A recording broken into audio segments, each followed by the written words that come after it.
Fala pessoal, sejam bem-vindos a mais uma aula da Ion School Online. Essa é a nossa sexta e última aula a respeito dos livros poéticos do Antigo Testamento. Depois de termos passado por Jó, Salmos, Provérbios, Eclesiastes, hoje nós vamos falar a respeito de um livro muito especial. Nós vamos falar a respeito do Cântico dos Cânticos. Esse livro que muita gente não lê, esse livro que é sempre difícil de compreender, as pessoas passam direto, algumas igrejas proíbem para menores de idade, outros vão dizer que este livro não deveria estar no cânon bíblico, mas hoje nós vamos ver o porquê de este livro estar no meio da nossa Bíblia e o valor que ele carrega para nós como um livro inspirado. O livro do Cântico dos Cânticos, então, que na Bíblia hebraica é chamado de Shir-HaShirim, é um livro diferente de qualquer outro livro da Bíblia e que até recentes descobertas no século XIX, nós não conseguíamos nem ter outras obras para compararem-se a este livro. Esse livro é chamado assim, o Cântico dos Cânticos, no superlativo, para destacar o seu valor, a sua grandiosidade, enfatizando que ele é melhor do que todos os outros cânticos de Salomão. Assim como nós vemos também na Bíblia o Rei dos Reis, Senhor dos Senhores, ou Santo dos Santos. Esta canção é a melhor de todas as canções escritas por Salomão, já que lá em 1 Reis 4:32 nós vamos descobrir que Salomão escreveu 1.005 cânticos, além de ser responsável por outros 3.000 provérbios. E infelizmente nós não temos todos esses cânticos, todos esses provérbios colecionados aqui na nossa Bíblia, mas nós temos 3 canções, sendo 2 delas nos Salmos, que são o Salmo 72 e o Salmo 127, e também o livro de Cântico dos Cânticos. E se você se lembra daquilo que nós já estudamos durante a nossa porção a respeito de bibliologia, nós já vimos que Cântico dos Cânticos foi um dos livros que quase não entraram no cânon bíblico e foi também um dos últimos a serem aceitos como canônico, como inspirado. E isso aconteceu por vários motivos. Um deles porque no livro não temos explicitamente o nome de Deus sendo falado, mesmo que de alguma forma nós compreendemos a sua presença dentro do livro. Mas mesmo que esse livro não tenha nenhuma menção do nome de Deus, ele nos instrui de forma poética a celebrar o amor sexual, assim como a fidelidade de um homem e sua mulher dentro do matrimônio. E isso, falando dessa maneira, pode até soar legal, mas isso também foi um dos motivos pelo qual alguns falaram contra Cântico dos Cânticos para que ele não fosse canonizado. O fato dele conter linguagem que não se cabia falar em público, linguagens e coisas que deveriam apenas ser faladas entre 4 paredes, dentro do relacionamento entre o marido e a esposa. E além de nos ensinar a respeito do valor do relacionamento sexual entre o marido e a esposa, de forma alegórica também, este livro ao longo dos séculos tem ensinado a respeito do relacionamento entre Deus e seu povo, ou para os cristãos entre Cristo e a igreja. E até mesmo enquanto eu falo a respeito disso, pensando sobre a interpretação desse livro de forma alegórica, eu penso em como o Cântico dos Cânticos foi o livro mais difícil de ser interpretado e que proporcionou o maior número diferente de interpretações ao longo de todos os séculos da igreja. E logo em Cântico dos Cânticos, capítulo 1, versículo 1, o autor do livro vai nos dizer que este é o Cântico dos Cânticos de Salomão, atribuindo logo de cara a autoria ao rei Salomão, filho de Davi, aquele que reinou em Jerusalém. E mesmo que isso esteja tão claro logo no comecinho do livro, muitos irão discutir a respeito da autenticidade dessa descrição a respeito da autoria desse cântico, debatendo se esse título, se essa descrição está falando que o livro foi escrito por Salomão ou se esse Cântico dos Cânticos foi escrito a Salomão e por isso pertence a Salomão. Dentro desse debate nós nem vamos entrar, nós vamos seguir a tradição que por séculos tem atribuído a Salomão a autoria deste livro. E até como prova interna do livro de que a autoria realmente é de Salomão, nós poderíamos citar o interesse do autor pela história natural e que corresponde muito bem com o que 1 Reis capítulo 4 versículo 33 vai nos dizer a respeito dele, de que Salomão era basicamente basicamente uma enciclopédia ambulante, o verdadeiro Salomicpedia. Você quer saber alguma coisa? Pergunte a Salomão. E relacionado com isso, quando nós lemos Cântico dos Cânticos, nós encontramos 21 espécies de plantas diferentes sendo usado para dar característica a essa música, a essa canção, a este poema. Nós vemos flores de rena, rosa de Saron, lírio dos vales, madeiras, romanzeiras, açafrão, cálamo, canela, madeiras aromáticas e etc. E entre a fauna nós encontramos nada menos do que 15 espécies diferentes aqui. Animais como corças, gazelas, pombas, cabritos, ovelhas, cavalos e mais um monte de outros. Outra coisa que nós vemos como um indício da autoria de Salomão é como o texto vai nos falar a respeito do luxo desse rei, que é chamado pelo nome Salomão, e vai falar sobre os produtos caros que ele importou, a respeito do nardo, da mirra, sobre incenso, sobre a liteira de Salomão, que foi feito com madeira do Líbano, sobre as especiarias, sobre a prata, sobre o ouro, sobre púrpura, marfim, berilo e tudo mais que esse rei ostentava onde quer que ele ia. E outra evidência que nós vamos encontrar também é o fato de que no texto, sempre fazendo referência às outras cidades do Reino do Norte e do Reino do Sul, ele fala como se esses territórios, essas cidades, fizessem parte do mesmo território governamental, como se não houvesse uma ciência, um conhecimento de que estes reinos haviam sido divididos. E por isso nós podemos até atribuir o texto como sendo do período de Salomão. Ele vai falar aqui sobre En-Gedi, sobre Hermon, sobre o Carmelo, sobre o Líbano, sobre Tirza e sobre Jerusalém. Tirza em especial, que nós não encontraremos em nenhum outro texto das Escrituras alguém do Reino do Sul falando de maneira tão positiva a respeito de uma cidade que fazia parte do Reino do Norte, porque depois da separação já não havia tanto essa admiração pelos territórios vizinhos. Então, até mesmo entre os estudiosos mais críticos, nós temos um bom consenso de que este livro, Cântico dos Cânticos, é sim de autoria salomônica, e por isso a nossa datação deste livro estaria provavelmente entre 970 a 930 a.C., durante o reinado de Salomão, em algum lugar ali. E isso considerando que realmente Salomão é o autor deste livro. Já o tema deste livro, ele é bem claro. Cântico dos Cânticos é um poema lírico para exaltar as virtudes do amor entre o marido e sua esposa. O livro é repleto de imagens vívidas e evocativas, porque ele é a celebração do amor sexual e da fidelidade conjugal entre o marido e a sua esposa, dentro do casamento, não fora, dentro do casamento. E para essa celebração ele vai usar de vários exemplos, de várias imagens, como jardins, montanhas, cidades, animais, aromas, plantas. Ou ele vai falar coisas como torres, muralhas, verão, inverno, vento, sol, chuva. Tudo isso para trazer a sua mensagem por meio de canção, numa celebração, um engrandecimento da grande dádiva de Deus para o homem, que é a relação sexual. O próprio corpo da mulher aqui dentro do livro é descrito 3 vezes, usando algumas dessas linguagens, quando o amado fala a respeito dela no capítulo 4, 6 e 7, e o corpo dela é visto como jardim, como uma vinha repleta de aromas especiais e cheio de vinho para o prazer e deleite do seu marido. E o versículo chave desse livro estaria lá em Cânticos 8, do 6 ao 7, que vai dizer assim: põe-me como um selo sobre o teu coração, como um selo sobre o teu braço, porque o amor é forte como a morte e duro como a sepultura, os ciúmes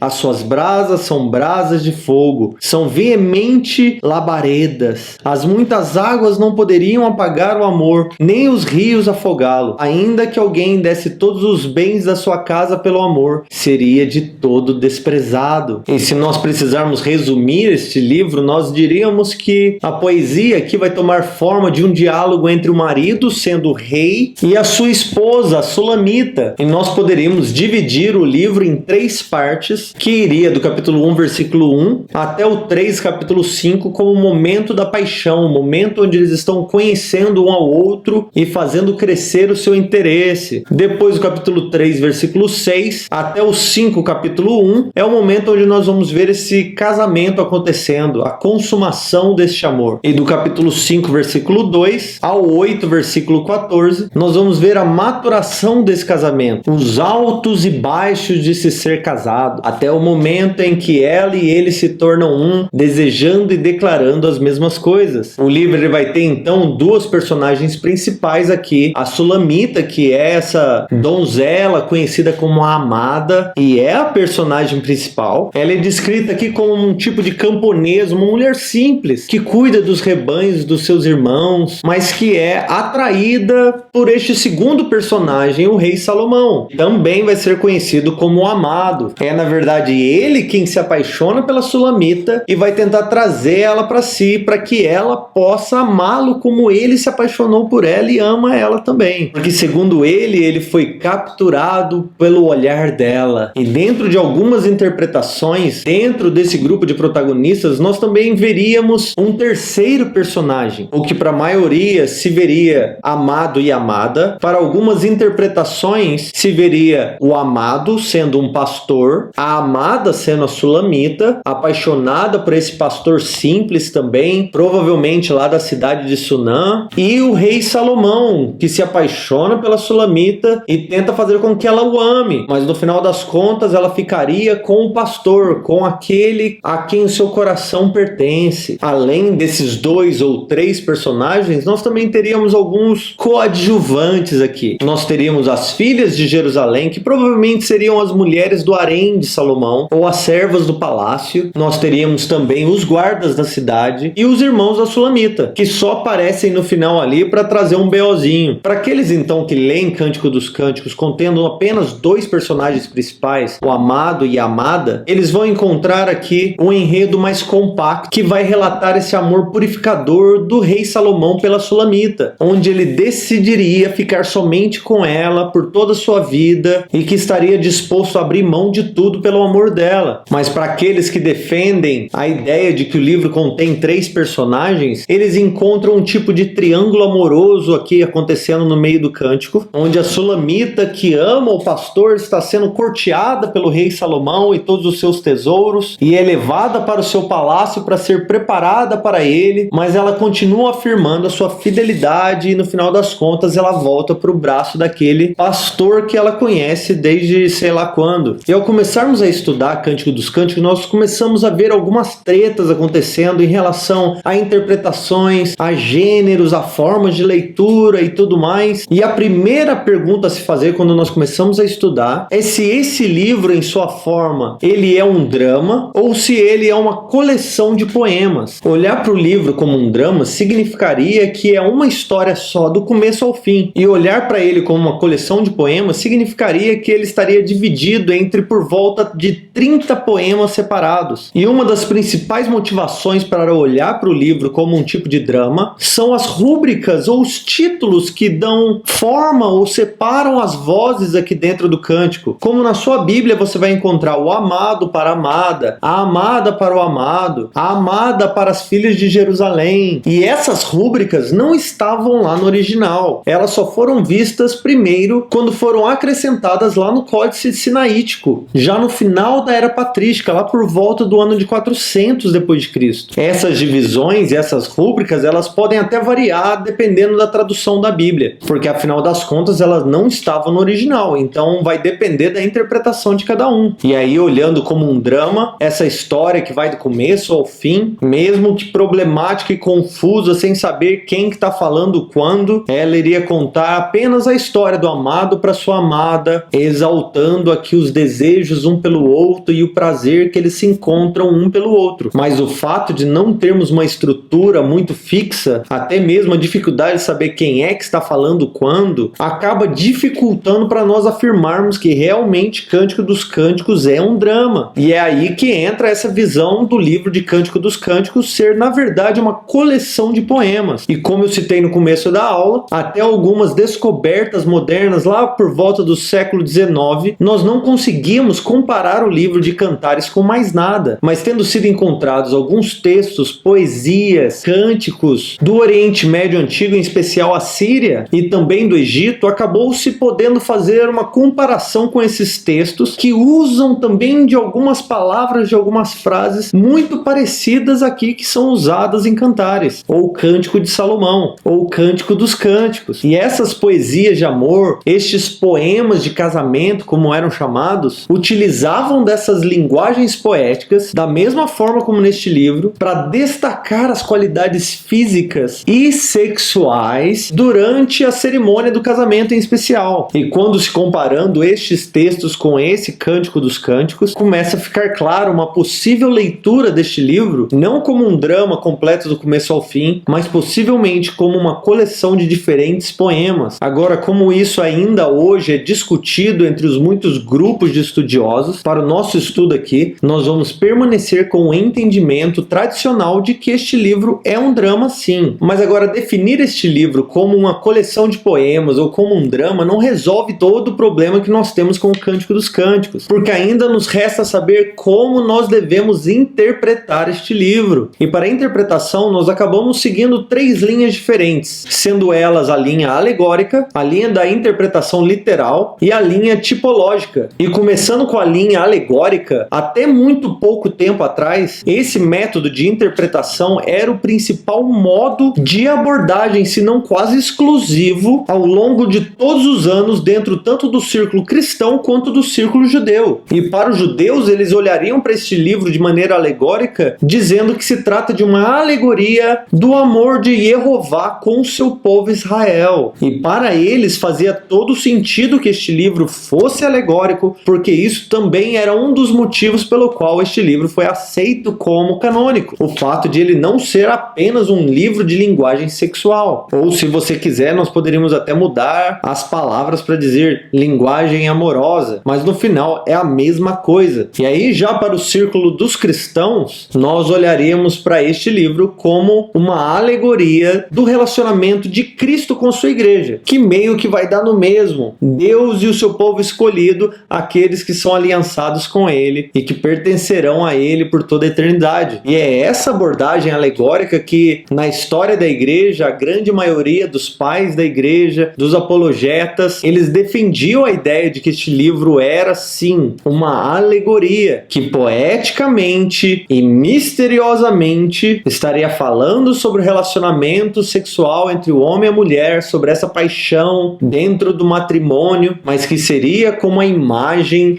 de Cristo e a sua igreja. E dentre destes que olhavam dessa maneira para este livro, estariam Jerônimo, Orígenes, Agostinho e toda a companhia deles. Em um certo momento, até durante a era medieval, houve-se um decreto, uma proibição para que qualquer um que olhasse ou lesse esse livro de Cântico dos Cânticos de qualquer maneira além de alegórica deveria ser expulso da igreja. Tamanho desconforto que esse livro causava. E até hoje, em muitas igrejas que eu vou pregar, eu ainda vejo um certo tabu, uma certa dificuldade de falar a respeito do corpo humano, a respeito do relacionamento de homem e de uma mulher, a respeito do ato sexual, como se nós, seres humanos, não devêssemos pensar ou desejar esse tipo de coisa que o próprio Deus nos deu para usufruir dentro do matrimônio. E é bem difícil que nós venhamos negar que tanto no Antigo Testamento quanto no Novo Testamento, a imagem do casamento é muito clara e utilizada para falar sim a respeito desse relacionamento de Deus com o seu povo, a ponto de que até mesmo a idolatria, ou a adoração, o serviço, ou se apegar emocionalmente a outros deuses e senhores, e era chamado pelos profetas de adultério, porque estaria quebrando aliança com Deus, indo atrás de outros amores. O próprio apóstolo Paulo vai falar em Efésios 5 a respeito do marido e da mulher em comparação de Cristo à sua igreja. E ele até chama isso de um grande mistério, o relacionamento do noivo Jesus com sua noiva igreja. Mas essa abordagem alegórica, ela também carrega alguns problemas. Um deles é que, de certa forma, ela ignora a historicidade e a literacidade da história contada. Como se, de alguma forma, Salomão nem soubesse o que ele estava escrevendo, porque aquilo que ele escreveu não era, na verdade, o que Deus queria que ele escrevesse, mas mas no final das contas, o valor daquilo que ele escreveu estava apenas na alegoria por trás do que ele escreveu, como se o único valor do texto só viesse depois de que se encontrou a alegoria por trás desse cântico de amor. E isso cria um grande problema, então, porque se nós vamos fazer uma leitura alegórica desse livro, então nós devemos alegorizar todas as palavras, todas as expressões, todas as passagens, não apenas algumas que nós entendemos e outras que nós não entendemos. Se tudo é alegoria, tudo precisa ter um sentido alegórico, então. Você consegue entender o problema nisso, então? A outra maneira de se olhar para este livro seria a interpretação literal. E quando o texto é lido de maneira literal, a canção é vista, então, pela preciosidade da história de amor aqui, que de certa forma vai acabar olhando para o livro como uma história secular de amor, uma canção de amor, sem se tratar de qualquer mensagem espiritual de cunho ou de sentido teológico, porque o texto estaria literalmente falando a respeito de sexo, mas claro que do mais puro e real possível, não qualquer um que você encontra pela esquina. E como o Cântico dos Cânticos reflete a experiência humana, é claro que ele também vai fazer parte daqueles escritos sapienciais da Bíblia, como um livro canônico. Escritos sapienciais, se você não se lembra, são os escritos de sabedoria, escritos de ensino por meio da linguagem poética, e a sua motivação é trazer instrução para a santidade e pureza no relacionamento entre o marido e mulher. E mesmo que nós não encontremos no livro aqui de maneira clara, pelo menos, a celebração do casamento entre o amado e a amada, por este livro ser um livro canônico, nós devemos olhar para ele também debaixo das lentes canônicas. Isso significa que nós vamos olhar para ele a partir do pressuposto de que eles se casaram antes de ter relações sexuais, já que ele precisa ser lido dentro dos parâmetros da lei canônica, que vai proibir qualquer atividade sexual pré ou extramatrimonial. E no final das contas, até mesmo essa leitura literal carrega também alguns problemas. Por exemplo, Salomão, que historicamente falando, e até mesmo aqui nessa história, se nós formos considerar o outro personagem, o pastor, como sendo o amado da amada, ele como sendo esse fura-olho na história, nós conseguimos facilmente ver, através até mesmo das aulas que nós já tivemos, que Salomão não era o melhor exemplo do amante ou do amado, porque no final das contas ele acabou adicionando a Sulamita. Caso tenha sido ele quem ficou com a Sulamita no final, ele teria adicionado a este pacote centenas de esposas, mais centenas de concubinas, chegando ao número quase redondo de 1000 mulheres ao seu redor. Esse não é o melhor exemplo de marido não, hein? Mas enfim, outra coisa é que esse livro pode acabar deixando a desejar um pouquinho na explicação a respeito da canonicidade desse livro, já que ele olharia para este livro apenas como sendo uma história ou uma canção sexual. E por isso seria interessante aqui no nosso estudo nós darmos uma olhadinha nessa terceira via, nesse terceiro tipo de interpretação, a interpretação tipológica, que é a que hoje me parece a mais satisfatória, porque ela vai compreender o texto poema como sendo literal e até mesmo histórico na vida de Salomão, como algo que aconteceu mesmo e ele apenas contou aquela história em forma de poema, mas compreende também que havia um tipo de motivação inspiracional, onde enquanto Salomão escrevia esse cântico, o próprio Senhor estaria dando palavras ou maneiras, caminhos para que no final das contas este livro também servisse como um tipo de seta apontando para o amor do Senhor para o seu povo, ou como um prenúncio, uma sombra do relacionamento, deste amor mútuo entre Cristo e sua igreja, entre sua noiva. Segundo essa visão tipológica, as linhas da analogia ou da alegoria, elas não são vistas ou entendidas em detalhes em tudo que está escrito no texto, mas ela é observada apenas de uma maneira geral do texto, como um tipo de resumo. Qual é a moral do livro de Cântico dos Cânticos? A moral é esta, e esta moral seria aquilo que aponta para o relacionamento de Deus e seu povo, ou Cristo e a igreja. Ele poderia até mesmo encontrar, sim, dentro dos detalhes do texto, coisas que fariam compreender a caminhada cristã ou a jornada do descobrimento a respeito de si, a respeito de Deus como seu amado, a respeito das tentações, dos outros amores, que nos ajudariam a caminhar de maneira mais agradável ao Senhor, mas de maneira nenhuma ignorando o texto texto em si como sendo literal. Então, assim como Salomão, em outras passagens, era visto como um tipo de Cristo, o filho de Davi que se assentava sobre o trono, aquele que era chamado como filho do próprio Deus, este mesmo Salomão era aquele homem falho, aquele homem que apostatou no final da sua vida. E os textos que falavam a respeito dele como esse tipo de imagem